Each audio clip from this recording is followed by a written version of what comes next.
tonight for y'all is tell you. I'll tell you my story, which is interesting maybe to you, and then give us time to talk about it. Because if I sat up here and told everybody the same story the whole time, frankly, I'd get pretty bored, and that'd be no fun. So we're going to make it fun for everybody.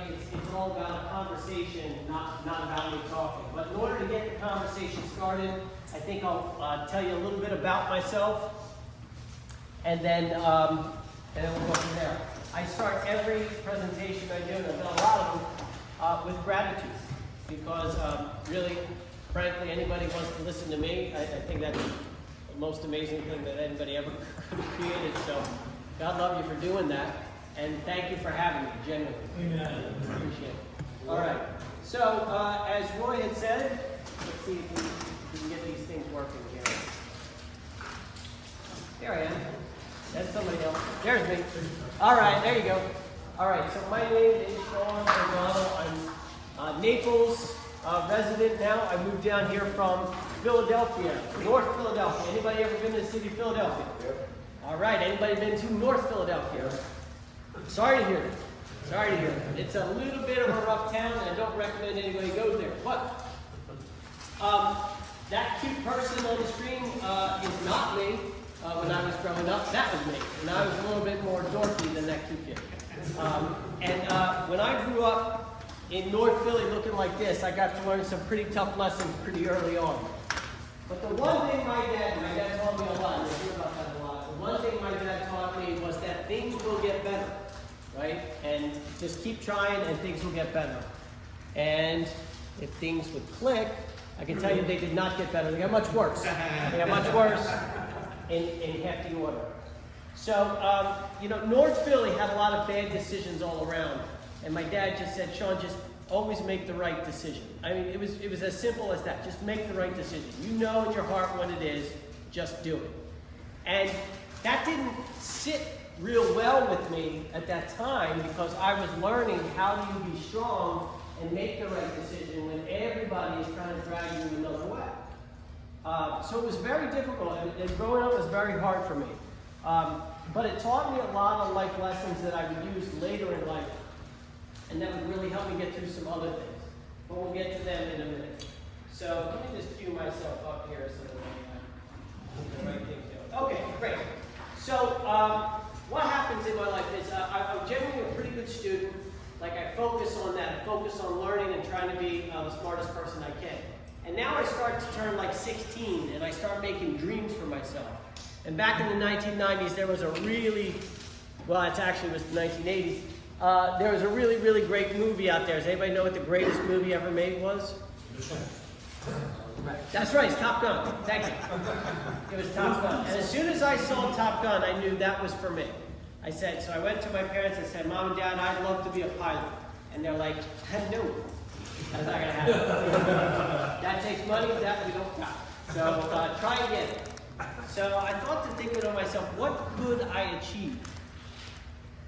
And it quickly came to me that I could drive. I could drive, and I could become the world's greatest driver. That's what I wanted to do. So I wasn't going to fly planes, but I was going to drive cars. I was going to drive better than anybody. So at 16, I got my license on my 16th birthday. And then I thought to myself, let me go back to Top Gun a little bit and try to find the next thing that might be good for me. So cars were nice, but what are nicer than cars for a 16-year-old kid? There it is, motorcycles. And that's what every movie I ever saw taught me. If I just got a motorcycle, I would not be that nerdy kid that you saw a few slides back. I would be this guy with Kelly, whatever her name was, on the back, right? And I thought that would be really great. So at 16, in 2 weeks, I got my motorcycle license. And I went out, and my dad said, I don't know if I know about this, but I'm not stopping you. Go ahead. And I said, all right, well, I'm going to go buy a motorcycle. He said, fantastic. Can't wait to see it. So I went out and bought the best bike I could afford. True story. That's the 1985 Honda Elite 80cc scooter, which at the time, got me a pretty good ribbon. But now, I mean, I'd be pretty woke to be driving this thing, right? It gets 80 miles to the gallon. It does 0 to 60 and never. And it would be a pretty good thing for me, sorry. So that's that. So now, think about how my life is changing here. I grew up very awkward, really was sort of an outcast, but I knew in my heart, like, I liked making people happy and I liked being part of society. I didn't want to go the dark route. I wanted to go the route to the light, right? And so I found that making a vision for myself and getting there really started to shape me very well. And things turned around quite a bit. So in my senior year of high school, dancing was my thing. So you see here, I had this sweet polka dot tuxedo that I wore to the 8 proms, 17 formals I went to. And I was able to finally afford a marginally real bike, which was a 93 Suzuki GS 500E, which was a great starter bike. Now this thing did 0 to 60 in 3 seconds, so I'm stepping up in the world, right? But always keep in mind that message. It's still in the back of my head, and it'll always be there. Do the right thing. Do the right thing. All right. So let me tell you about a particular day. September 18th, 1995. I was on my way to my second week of my senior year of high school. And as you guys know, senior year is big, right? I got a bike, I got a polka dot tuxedo, like, things are looking up for sure, right? Believe it or not, at this time in my life, I had perfect attendance. I never missed school, not late, never absent. Why? Because I just loved it. I loved learning, I loved growing, and I still love it today. I keep trying to do that. But on this particular day, I took a different way to school to get a little bit more extra air in the morning. And what I have here is a very complex diagram of an intersection that I was coming to. So you can see there, I was coming up the street to the light. Now, I was taught in my 6 driving courses that I took that intersections are the most dangerous spot in the road. And any guess why on that one? No. Okay, where are the cars coming from? Everywhere, right? So, yeah. So when you come to an intersection, you better be looking left, you better be looking right, up and down, right? Because you never know if Roy's flying. So I did that, all right? It was about 8:35 in the morning, and the reason I remember that is because at that exact moment, absolutely nothing happened. What was it? I made a great right-hand turn. It was beautiful. You should have seen it. It was awesome. And there's a point to that. I'm sure everybody might have been holding their breath a little bit and like, oh, here comes the part of where Sean got in the wheelchair, right? And what I want to tell you guys is it never comes when you're expecting it. And that's just the way this one worked. So I turned right down the road, and the blue dots are a diagram of cars that were on the road waiting for the light. And I said to myself, you know what? Tom Cruise would gun it. I can do 0 to 60 in 3 seconds. Front wheel would come up. And I was positive that every chick named Kelly would be looking at me and going, right? In reality, what really happens? Go ahead. Everybody looks at you and goes, and foul words come out of their mouth. Nobody appreciates that, right? But it's so funny, that disconnect that you have. Well, then Dad's voice kicked in, and I heard, make the right decision. And I remember deciding not to gun it. Now, that's all I can tell you about September 18th, 1995. The next thing I can tell you about is when I woke up 4 days later, and I had a tube up my nose and down my throat and into my stomach that was sucking out my stomach fluid. I had a tube in my mouth that was down into my lungs that was doing my breathing for me. I had a tube in between my 3rd and 4th rib that was reinflating my left lung. I was cut down the middle, in between the stitches, 2 more tubes, IVs in each arm, and I was handcuffed to a bed, both sides. I couldn't talk, I couldn't breathe, I couldn't do anything except get really scared. And that's when I heard the heart monitors going up, and I was like, well, that's weird. And that's when a guy in a white coat came into me and he said, Sean, relax. Thanks. You were in an accident 4 days ago. You're a T3 paraplegic. Hang in there. That was it. That's how it happens. I had no idea what happened. All I knew was those words were the worst thing I ever heard. So I get through the tubes and I get healthy enough. They take the tubes out. The first thing I want to know is what happened to me.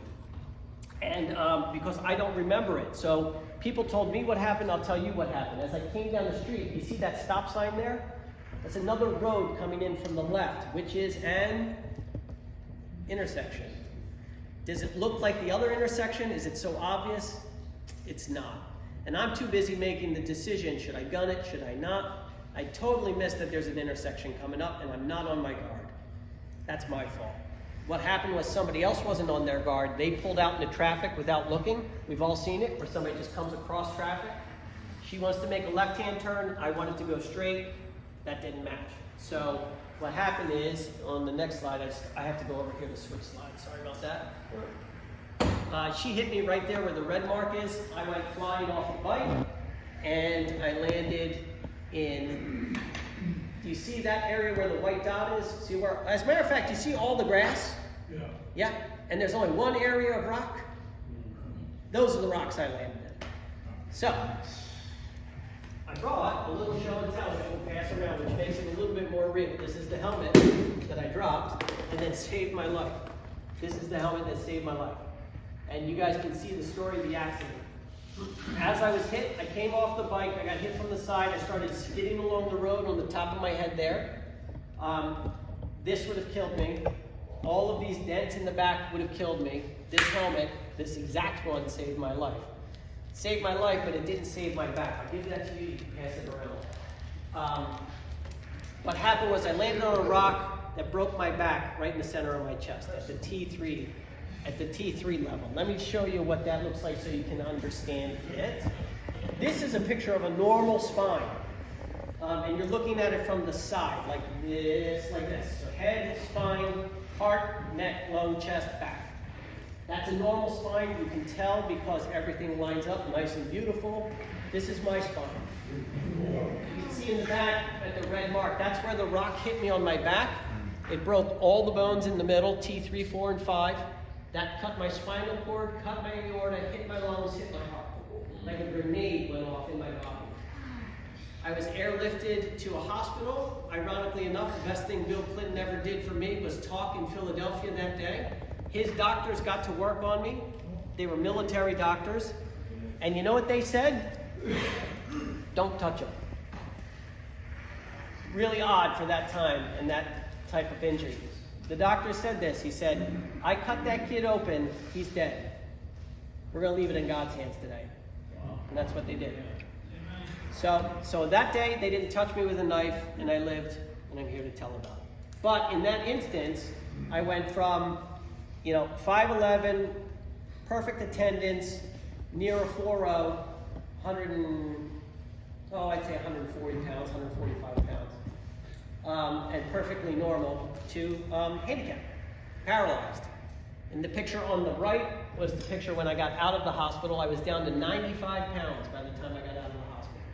It was a rough road. It was a rough road. But that's not where the story ends, and that's not why I'm here to tell you about the rough part.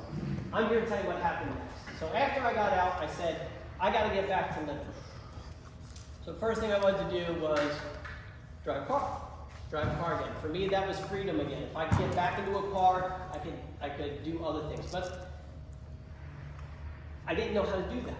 I'd never seen it before, and the only thing I knew about driving a vehicle when you don't have the use of your legs is it's probably going to be a van. And I didn't think a van was that cool at the time.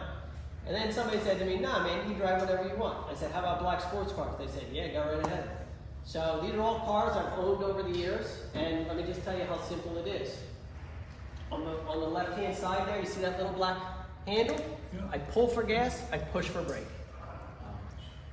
All I needed to learn was how to get out of the chair, take the chair apart, put it in the car. Roy was there today. Roy, 7-10 seconds, about that? Yeah. It happens so fast sometimes that oftentimes I'll be pulling out of a handicap spot and somebody will give me the evil eye for parking in that there handicap spot. And occasionally somebody will try to be even worse. But this is the point.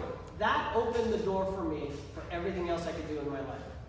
once that mental barrier was gone, now it's a challenge. Like, what else can I do?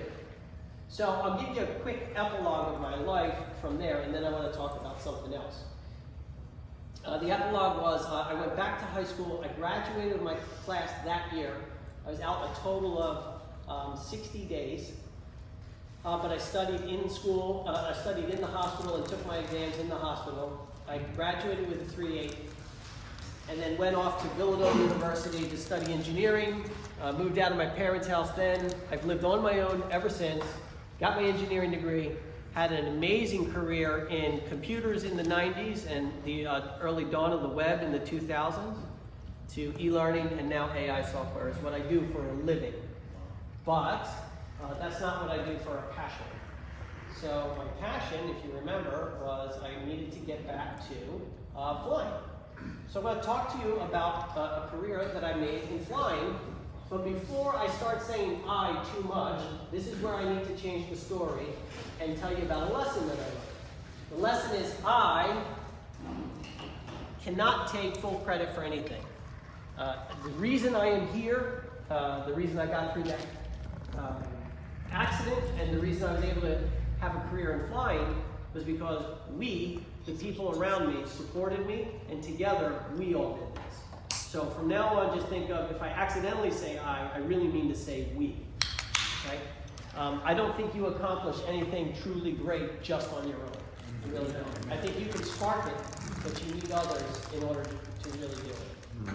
So in 2007, I hooked up with an organization called Able Flight. There was a nice guy out of North Carolina decided, hey, I don't see many people with a disability flying. Let's make a program that does that. And I was at the time trying to fly. And so I called him up and said, hey, can I rent your airplane? And he said, well, how about you come work with us a little bit? And I said, okay, what's going on? So this, that, and the other thing. What we did was we developed a program to train people to go from 0 to pilot in 6 weeks if you have any physical disability. So, how did we do that? So, flying before this program was really, really difficult. Whether it was the medical or the airplanes didn't have hand controls, it was really, really difficult. Like I said, I was looking all over the country for an airplane with hand controls. There are some out there, but there are not many, and they are not publicly available. So we designed the program, I went through it as one of the first pilots, and then we were able to open it up to other people. We did this with something called the Sport Pilot Rule, came out in 2004. Basically, this allowed us to put hand controls in aircraft without talking to the FAA, which some of you may be questioning, but as Roy could attest to, the FAA doesn't always have everybody's best interest in mind or any practical interest in mind, but we said we're going to do it anyway. And that's what we did. So, light sport aircraft is what we fly. 2-seat modern airplanes, here are some of them. There are 100 different ones. I personally fly one that's called a Sky Arrow. I'll show you that later. But let me talk to you about, here you go, the hand controls, because this is what a lot of people don't realize. Just like the car, I put in a hand control, push for gas, pull for brake, push for brake, pull for gas. We did it in the airplane, and it's push for rudder, pull for rudder. And then you twist for throttle.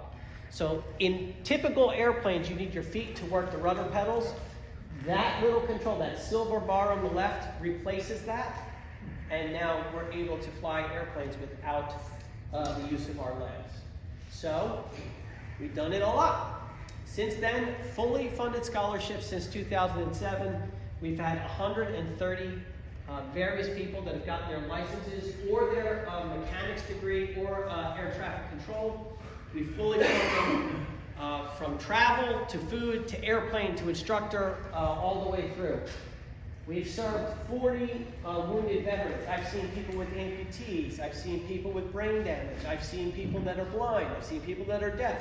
All get their pilot's license, not to any standard other than every other pilot. We have a lot of women. We have a lot of everybody. We take anybody that has a physical reason that they couldn't fly a plane. And we've gotten pretty good at it. We have a 100% pass rate. Roy, how many flight schools have 100% pass rate? None. That's right. So what we're doing is we're changing hearts and minds through this program. We're taking people that are recently injured and showing them you can do this and you can do anything else. And it works. It really does work. I'll just show you some pictures of the classes. Here's various people in front of the planes we use. My airplane's back there on the left. It's the blue one. And it's really easy to group everybody together there, but what I really want you to do, if you ever get a chance, go to ableflight.org. Read each person's individual story. Each one is amazing. Frankly, my story is nothing compared to some of these stories. Heather broke her neck in a diving accident. Randy on the top right has no arms or legs. Excuse me, no hands or feet. Jessica has no arms. And Andrew down there on the bottom right has no legs, as you can see, blown off in Iraq. It's unbelievable, these individual stories that are out there. You know, if you're ever feeling like you're having a tough day, I highly suggest you read some of their stories. All right. So this is my airplane. This was, believe it or not, this was the day after I got licensed.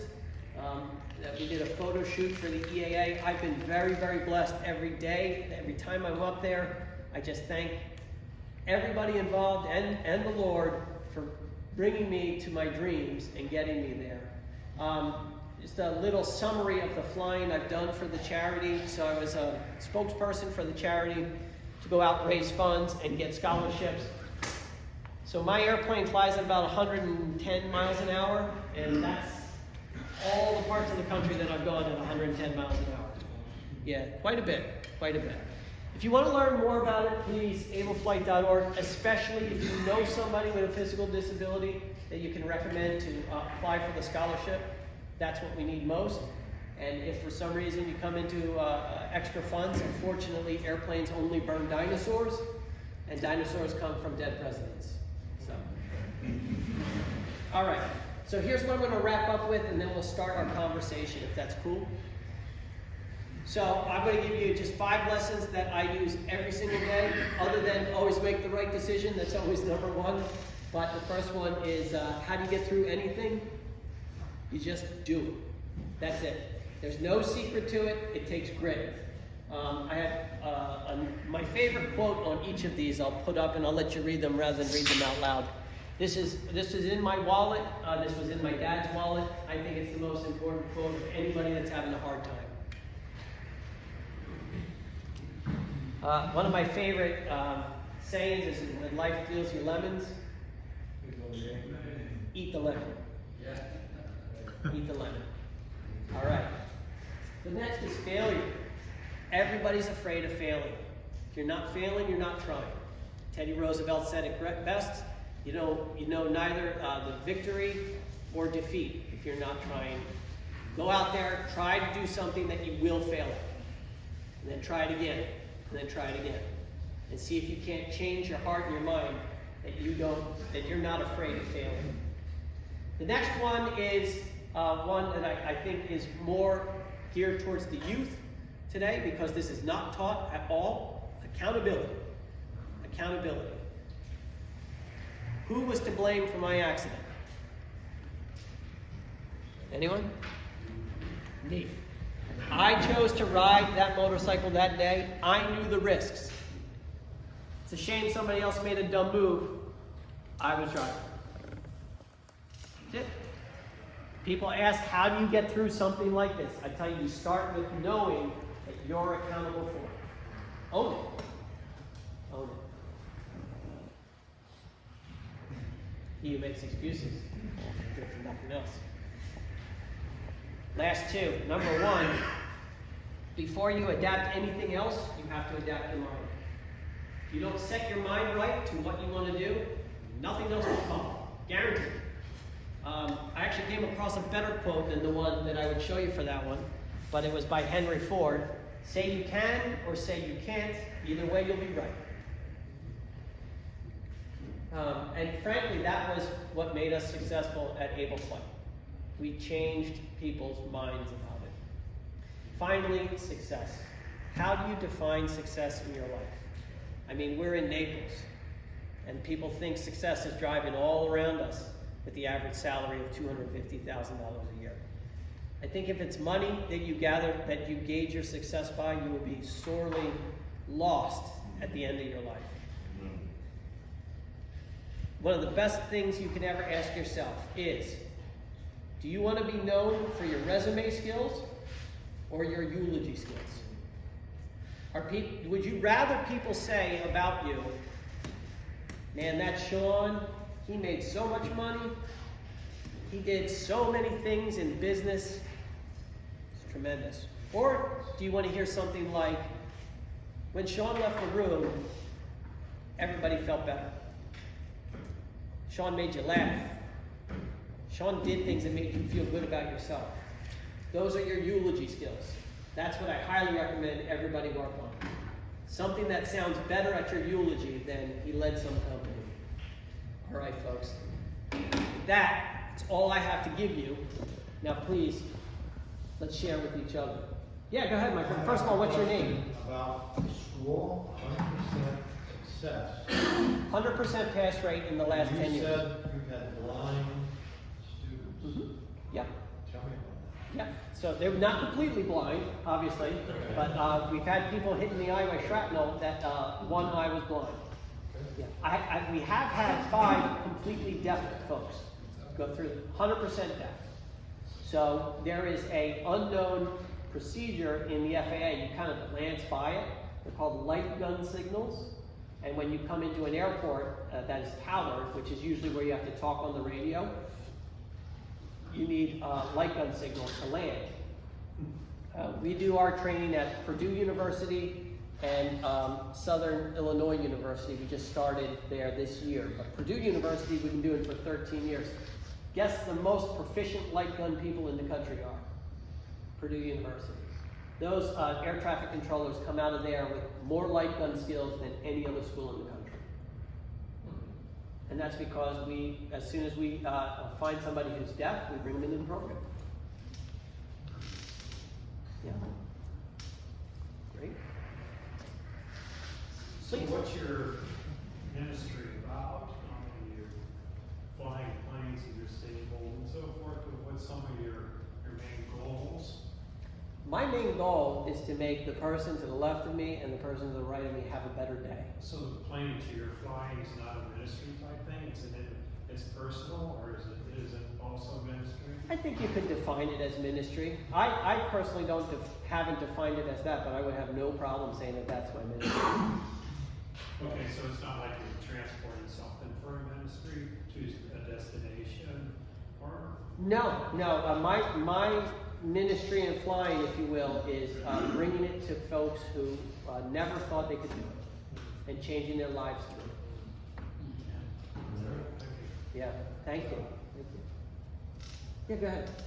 I want to say that it is a ministry, and it is a ministry because you're presenting a biblical teaching, and that's that in our disability, in our weakness, in our inability to us, that God uses that and says, no, it's exactly what you can do, and that's why, And the other day, I was giving an example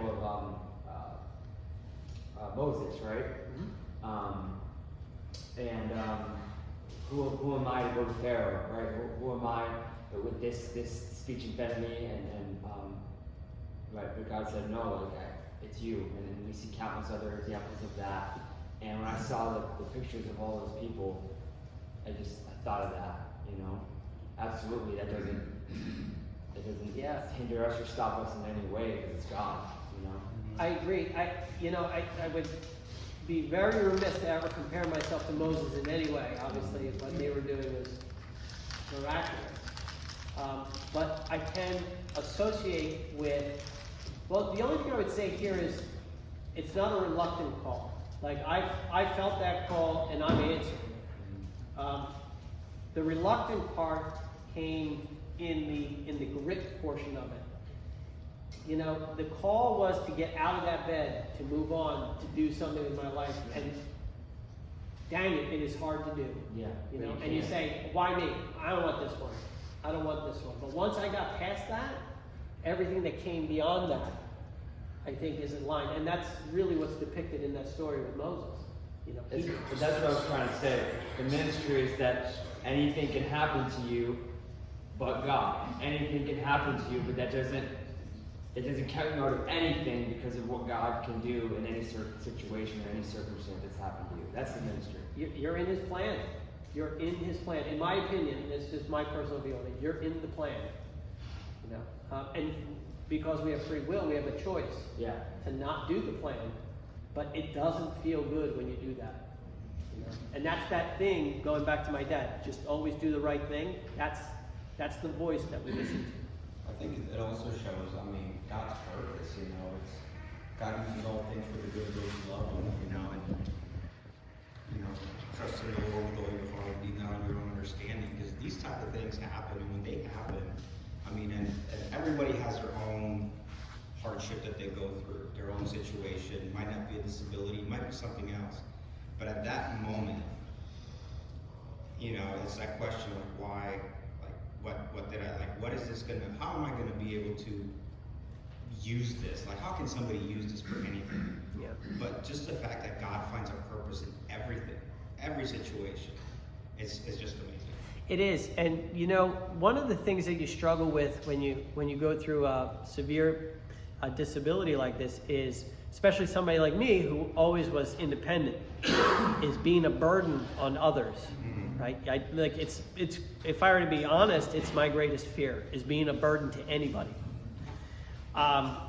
What you learn is it's not about you, right? Think about the person that changes their heart to help you. And if you don't let that happen, you are actively taking a part in letting them go down a bad path. Right? So there's a vulnerability to it as well. And I think that's why when you accept the plan, you accept the most uncomfortable part of the plan, which is you have to give up your pride. Yeah. That's good. And I think it's great how you're bringing hope to what would appear to be a hopeless situation, just the way that Jesus does for each and every one of us. And it's even in your circumstance, instead of looking at the cup as being half empty or broken, you look at what can I do with what I have. And like this even goes back to Saturday morning when whoever shows up to help Alma the widow, like, what are we going to do to make her life better? You know, what are we going to take our eyes off of our own situation and help someone else? I mean, like, it's an amazing story, but you took it and you didn't go into depression. I mean, you might have dealt with stuff, but you were like, what's the next step? What do I do now?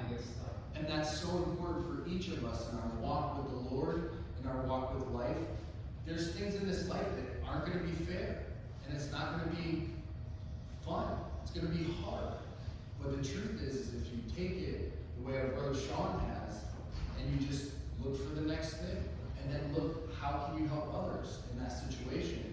It really opens up the goodness in you, the image of God in you shining, affecting those around you. It's so good. Yeah, I'll tag that with, if you're ever feeling depressed, you don't ever compare yourself, and that's not the point of this story, is to say, well, Sean got through tubes through his face, you know, I can get through something. No, that's not going to work, man. No. That doesn't motivate anybody.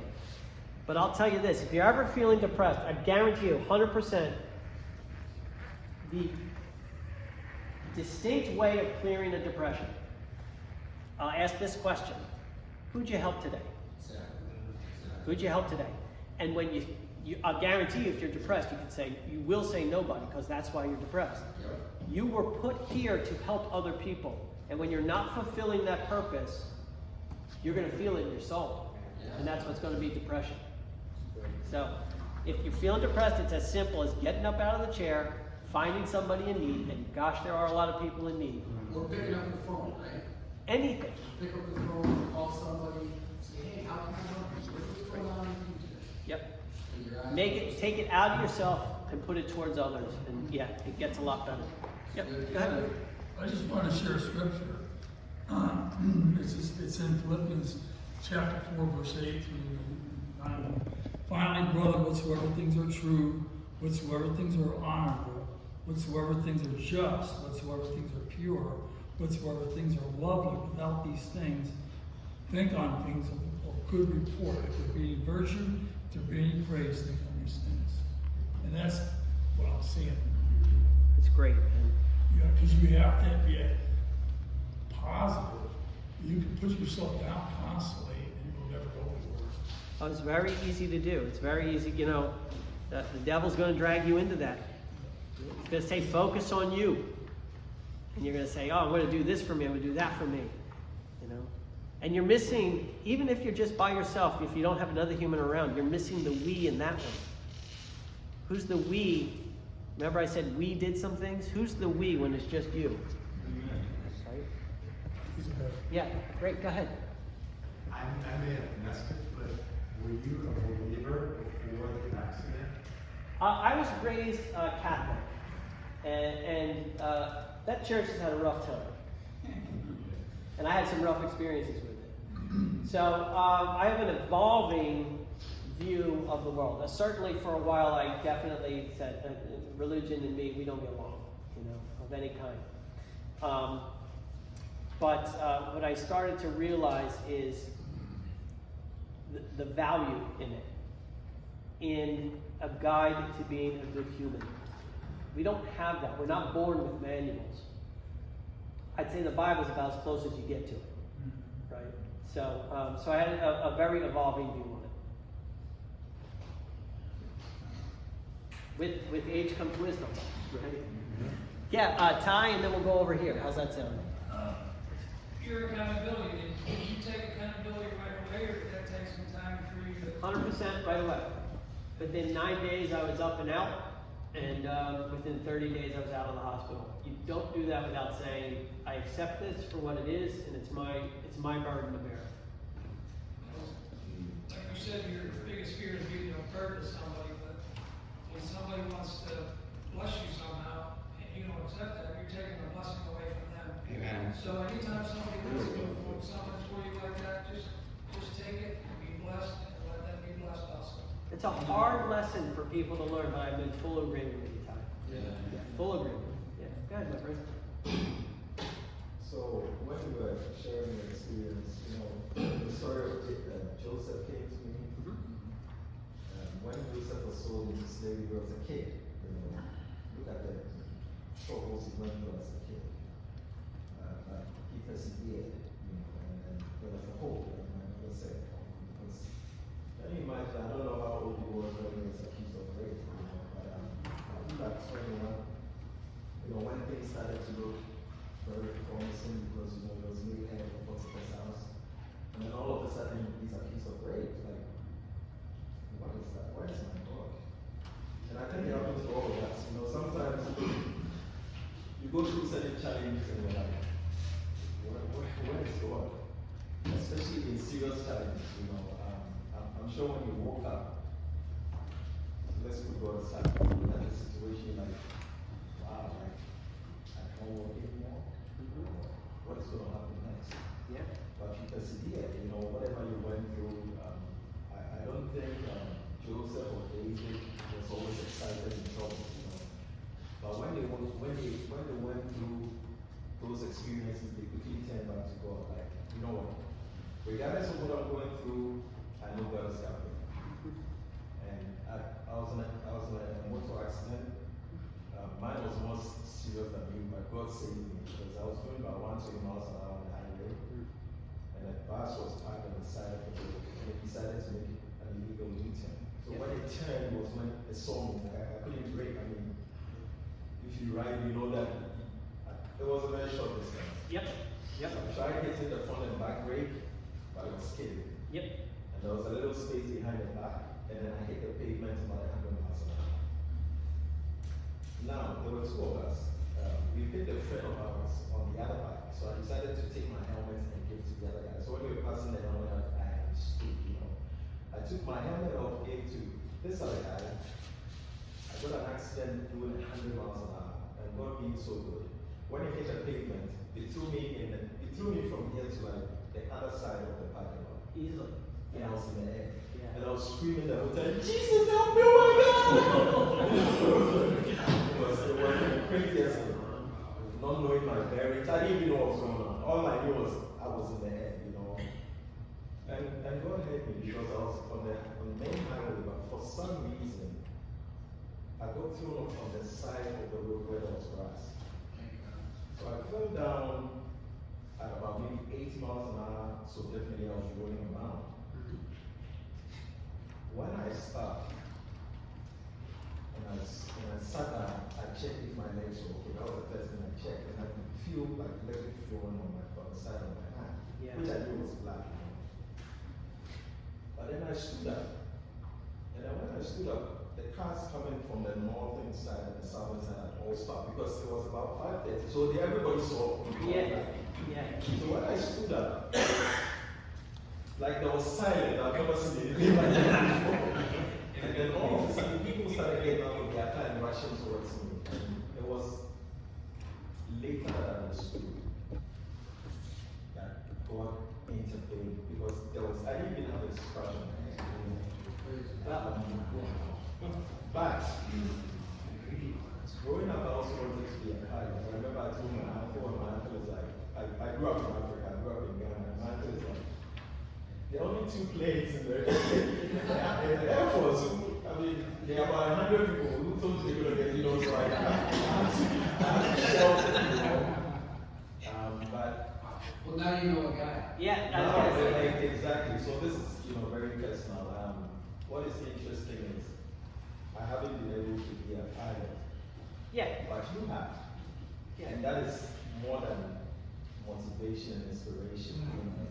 But more importantly, when I was coming to church, I saw this verse that I read, which was very interesting. It's Romans 5, verse 5. Romans 5, 1 to 5. I'll just read it quickly.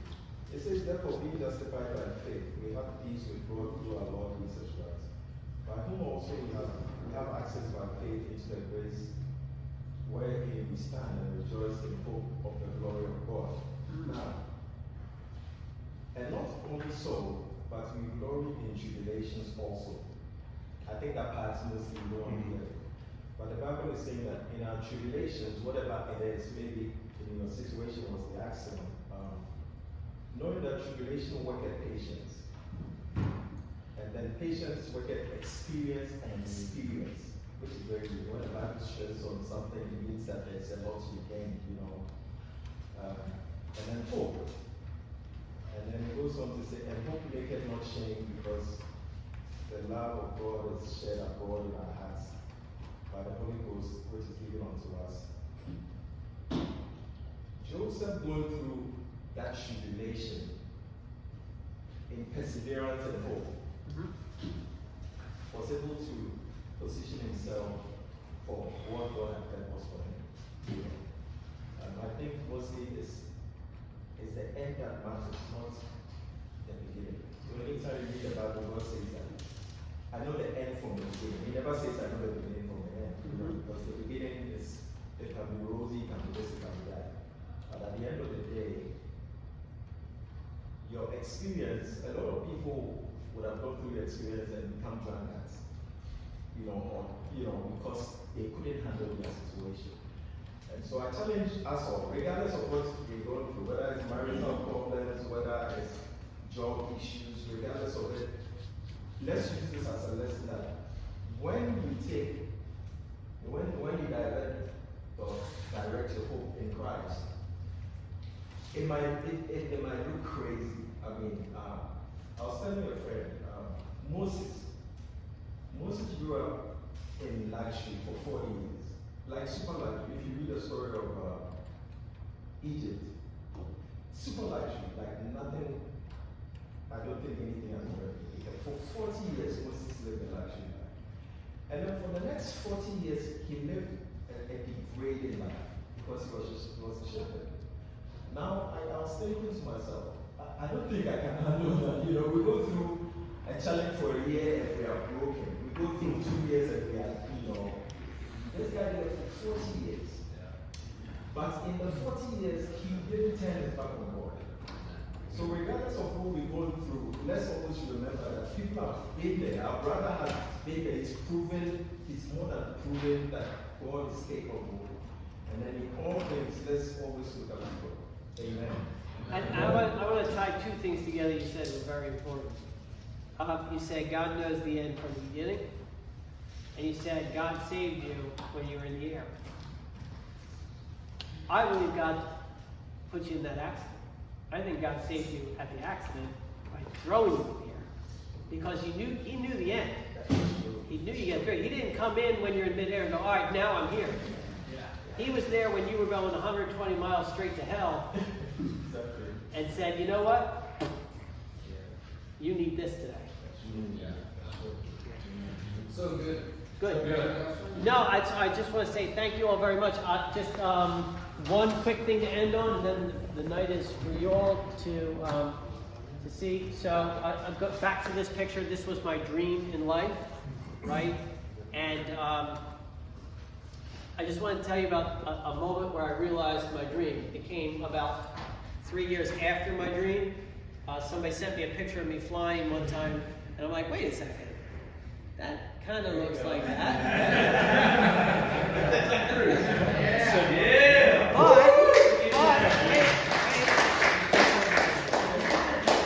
through the magic of AI, but here's the thing is, sometimes you don't even realize you're living the best part of your life. So take a moment each day. Take a moment each day and just say, you're blessed, you're here, no matter what the situation is. All right, guys, thanks for having me.